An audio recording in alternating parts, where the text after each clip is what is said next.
सुप्रभात प्यारे बच्चों। मैं Greenfield public senior secondary school Sihonta की संस्कृत की अध्यापिका शिवानी शर्मा। आज हम 9th क्लास की व्याकरण का प्रत्यय जो है वो पढ़ेंगे। प्रत्यय किसे कहते हैं? प्रत्यय भक्ति रहित मूल शब्द के अंत में मतलब जब कोई धातु या शब्द आपको दिया गया है उसके बाद अंत में शब्द को अर्थयुक्त बनाने के लिए जो शब्द या वर्ण प्रयुक्त होता है वह प्रत्यय कहलाता है। विभक्ति रूप मूल को संस्कृत व्याकरण में प्रकृति कहा जाता है। तो जो भी आपकी धातु आएगी या शब्द आएगा तो उसे क्या कहा जाएगा? प्रकृति कहा जाएगा। ये प्रकृति दो प्रकार की होती है, जैसे धातु और प्रतिपादिक। धातु आ गई आपकी जैसे गम, पट, लिख, याच, ये सभी धातु आ गई। और प्रतिपादिक का अर्थ होता है, प्रतिपादिक मतलब जो शब्द होते हैं आपके। इस प्रकार धातु या प्रतिपादक के बाद जो वर्ण प्रयुक्त होता है वह प्रत्यय होता है। जैसे राम, इस शब्द में राम प्रतिपादिक है और विसर्गे जो है वो प्रत्यय हैं। वैसे ही पठित्वा, इस शब्द में पठ धातु है और कत्वा जो है आपका प्रत्यय है। तो यहाँ पर धातु की जगह आप प्रकृति भी लिख सकते हैं, तो इसको प्रकृति भी बोला जा सकता है। प्रत्यय सदा धातु अथवा शब्द के अंत में जोड़े जाते हैं। सुप प्रत्यय शब्द के अंत में जोड़े जाते हैं। इसमें संज्ञा, सर्वनाम तथा विशेषण बनते हैं। तिंग लगाने से क्रियापद बनते हैं। तिंग मतलब जो आपके धातु रूप होते हैं। इन प्रत्ययों के अतिरिक्त संस्कृत में अन्य 3 प्रकार के प्रत्ययों का प्रयोग किया गया है। जो आप पठ धातु में टी, तान, ती, सी, था, थ, आम, या, वहाम ये जोड़ते थे, ये भी प्रत्यय होते हैं। और आपने जो शब्द रूप है उसमें देखा होगा सु, औ, जस, टम, औ, शश, वो भी प्रत्यय ही कहलाते हैं।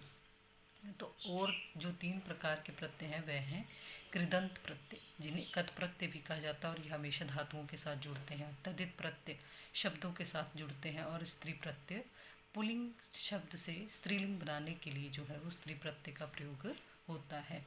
कृदंत प्रत्यय, जो प्रत्यय धातुओं क्रिया शब्दों के अंत में लगाए जाते हैं वे कृत प्रत्यय कहलाते हैं। आगे देखते हैं।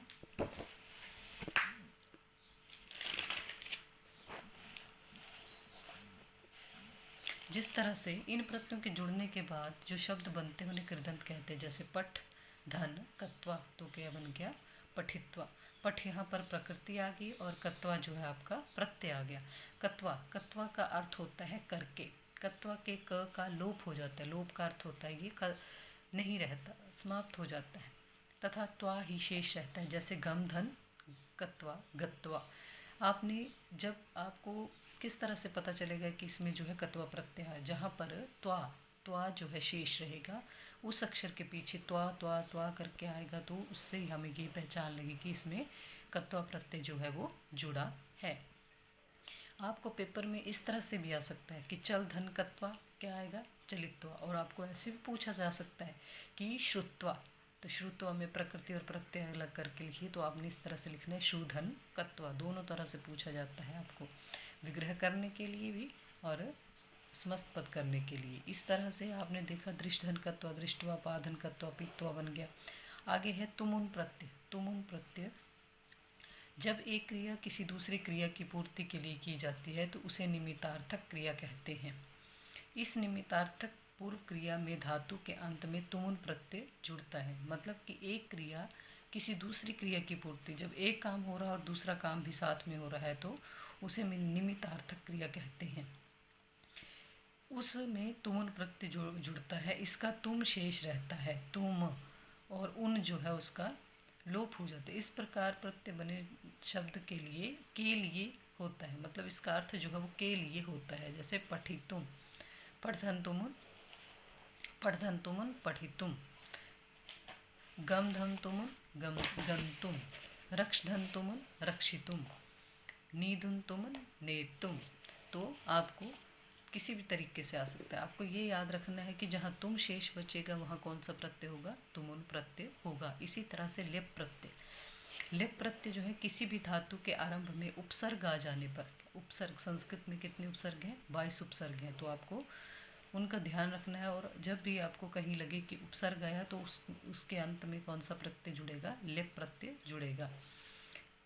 लेप प्रत्यय हो जाता है, लेप का य शेष रहता है, ल और प का लोप हो जाता है। जैसे वि, क्री, लेप, तो वी इसमें उपसर्ग आ गया, क्री धातु आ गई और ल्यप जो है इसमें प्रत्यय आ गया। तो क्या बन गया इसका? विक्रिय। इसी तरह से उपगम्य, परितज्य, विलिख्य, प्रणम्य, आगम्य, विस्मृत्य, उत्थाय, विलिख्य आदि जो है, तो इससे य और आगे जो ये लग रहे हैं उप, परि, वी, प्र, आ, विस, उत, विह, तो ये सब क्या है? उपसर्ग हैं। तो इसकी पहचान यही है कि इसमें उपसर्ग और जो है आपका य जो है अंत में य आता है। तो इससे हमें पता चलता है कि इसमें कौन सा प्रत्यय होगा? लिप प्रत्यय होगा। आगे है आपका कत और कतवतु, भूतकालिक प्रत्यय। ये जो है आपके भूतकालिक प्रत्यय हैं। ये प्रत्यय भूतकालिक है। भूतकालिक मतलब भूतकाल की घटना को बताने के लिए। इसका प्रयोग विशेषण तथा विशेष्य क्रिया बनाने के लिए होता है। विशेष रूप से वाक्य में कर्म के लिंग वचन के अनुसार जिसका प्रयोग सकर्मक धातुओं के से कर्मवाच्य में होता है, इसका त शेष रह जाता है, कर्ता द्वितीय या प्रथम विभक्ति में होता है। जैसे श्रुधनकत श्रुतः, दृष्टधनकत दृष्टः। तो इसमें कत में त जो है आपका शेष रहता है। आगे है आपका कतवतु प्रत्यय। इस प्रत्यय का प्रयोग भी भूतकाल में होता है। कतवतु में क तथा उ का लोप हो जाता है और त्वत और इसमें बान भी लिख सकते हैं, भी शेष रह जाता है। इस प्रत्यय का प्रयोग कर्तृवाच्य में होता है। इस प्रत्यय में तवत के स्थान पर वान का आगमन हो जाता है। जैसे क्री धन कतवतु कृतवान, पठ धन कतवतु पठितवान। तो जहाँ वान होगा आपने वहाँ पर कतवतु प्रत्यय लगाना है। ये इसकी जो है पहचान होगी। आगे है आपका तव्यत और अनियर प्रत्यय। तव्यत और अनियर प्रत्यय में तव्यत प्रत्यय का प्रयोग चाहिए अर्थ में होता है। जैसे हमें कोई चीज़ चाहिए, तव्यत के त का लोप होकर तव्य शेष रह जाता है। इसका प्रयोग कर्मवाच्य और भाववाच्य में होता है। जैसे पाधन तव्यत पातव्य, दृष्टधन तव्यत द्रष्टव्य, स्थाधन तव्यत स्थातव्य। इसी तरह से दृष्टधन तव्यत द्रष्टव्य। अनियर प्रत्यय, अनियर प्रत्यय का प्रयोग जो है वो योग्य अर्थ में होता है। अनियर के र का लोप हो जाता है और आनीय शेष रहता है।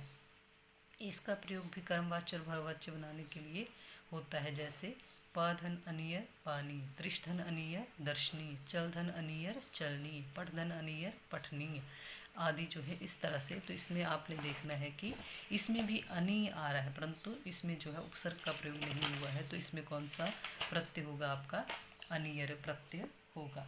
आगे है आपके कृदंत प्रत्यय। कृदंत प्रत्यय में जो है कृदंत प्रत्यय जो है हमेशा शब्दों के साथ लगते हैं। शब्द जैसे आप शब्द जो बोल सकते हैं राम इत्यादि जो है वो शब्द कहलाते हैं। कृदंत प्रत्यय, कृदंत प्रत्यय में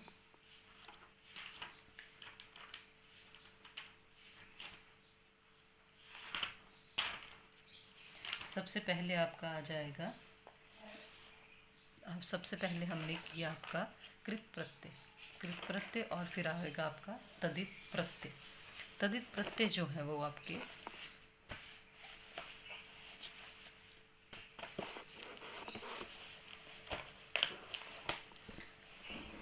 तदित प्रत्यय संज्ञा सर्वनाम विशेषण क्रिया विशेषण तथा अव्यय में प्रत्यय लगाकर जो नए शब्द बनते हैं वे तदित प्रत्यय कहलाते हैं तथा उन प्रत्ययों की को तदित प्रत्यय कहते हैं। जैसे मतुप, मतुप प्रत्यय जो है इस प्रत्यय का प्रयोग वाला अर्थ में हुआ है प्रकट करने के लिए किया जाता है। मतुप प्रत्यय में केवल मत ही शेष रह जाता है। ये अधिकतर ईकारांत तथा तपगति शब्दों में जड़ता है। जैसे श्री धन मतुप, तो इसमें क्या है? ईकारांत है, इससे ई की मात्रा लगी है। श्रीमत, धीमत, शक्तिमत। अगला आएगा आपका ठक प्रत्यय। ठक प्रत्यय शब्द के अंत में ठक के स्थान पर अक जुड़ जाता है। ठक प्रत्यय का प्रयोग भाववाचक संज्ञा के अर्थ के रूप में होता है। जैसे धर्म धन ठक धार्मिक, समाज धन ठक सामाजिक, न्याय धन ठक न्यायिक आदि। आगे है आपका तो प्रत्यय। तो प्रत्यय के अंत में तो जुड़ जाता है। इसमें तो जो है वो तो ही रहता है और म जो है इसमें जुड़ जाता है। शब्द नपुंसकलिंग, नपुंसकलिंग की पहचान हमें कैसे होती है? जिसमें म, जैसे फलम, फले, फलानी, तो ये नपुंसकलिंग के शब्द हैं। तो नपुंसकलिंग के रूप में प्रयुक्त होता है भाववाचक संज्ञा बनाने के लिए त्व प्रत्यय लगाया जाता है। जैसे पशुधनत्व, पशुत्व, मानवधनत्व, मानवत्वम, रसधनत्व, रसत्वम। आगे है आपका तल प्रत्यय। भाववाचक संज्ञा स्त्रीलिंग बनाने के लिए तल प्रत्यय लगाया जाता है। तल के स्थान पर ता हो जाता है। जैसे शत्रुधन तल, शत्रुता, गुरुधन तल, गुरुता, दिव्यधन तल, दिव्यता, कठोरधन तल, कठोरता। आगे है आपका इनी प्रत्यय। इस किसी एक वस्तु का दूसरी वस्तु में सूचित होना करने के लिए इनी प्रत्यय का प्रयोग होता है। इनी का इन शेष रह जाता है। गुणिन, जैसे गुणधन इनी, गुणिन, विवेक धन इनी, विवेकिन, अधिकार धन इन, अधिकारिन। अगला है आपका स्त्री प्रत्यय। संस्कृत में कुछ शब्द तो मौलिक रूप से पुल्लिंग या स्त्रीलिंग होते हैं, कुछ प्रत्यय जोड़कर पुल्लिंग से स्त्रीलिंग बनाए जाते हैं। जैसे टाप, टाप प्रत्यय में आ रूप शेष बचता है, तो इसमें ट और प का लोप हो जाता है और आ शेष बचता है। जैसे कोकिल धन टाप, कोकिला, चंचल धन टाप, चंचला, सरल धन टाप, सरला, दीन धन टाप, दीना। आगे जहाँ पर अक अंत वाले शब्दों को स्त्रीलिंग बनाते समय भी टाप प्रत्यय लगता है, किंतु शब्द के अंतिम क के पूर्व ई लगाई जाती है। जैसे गायक धन टाप, तो यहाँ पर क्या साउंड आ रहा है, अक, तो यहाँ पर क्या होएगा, एक ई की मात्रा लग जाएगी, तो ये बन जाएगा गायिका, शिक्षिका, अध्यापिका, चालिका। प्रत्यय आपका कौन सा आएगा, टाप ही आएगा।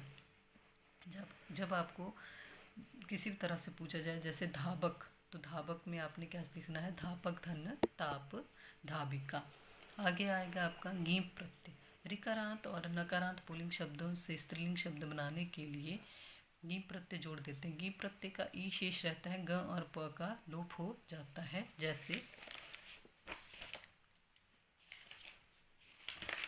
जिस तरह से धात्री धन गीप, तो धात्री में क्या है, री है, तो धात्री, कवित्री धन गीप, कवित्री, अभिनेत्री धन गीप, अभिनेत्री। नकारांत और जहाँ पर न न न है वहाँ पर गीप, पस्वनी, तेजस्विनी, गुणिनी।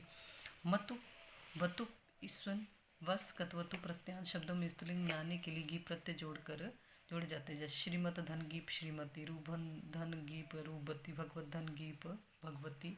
इस तरह से अकारांत के पीछे ई जोड़कर स्त्रीलिंग शब्द बनाए जाते हैं। जैसे हंस धन ई, हंसी, मृग धन ई, मृगी। शर्तरी प्रत्यय। शर्तरी प्रत्यय पुल्लिंग शब्दों से स्त्रीलिंग बनाने के लिए भवादि, दिवादि और चुरादि धातुओं के साथ निजंत धातुओं में शर्तरी प्रत्यय करने पर ई प्रत्यय लगाकर त और न जोड़ दिया जाता है। जैसे भवत धन शर्तरी, भवंती, इसमें त शेष रहता है। पश्य धन शर्तरी, पश्यति, हंस धन शर्तरी, हस्यति। जिस तरह से आपको ये एग्ज़ाम में आएंगे, आपको तरीका बता दी जाएगा कि किस तरह से ये आपको एग्ज़ाम में आएंगे। आप लोगों ने इनको ढंग से पढ़ना है और ये 5 मार्क्स के आते हैं आप लोगों को पेपर में, तो ये जो आपके 5 मार्क्स हैं बिल्कुल पक्के हो जाने चाहिए। Okay, thank you.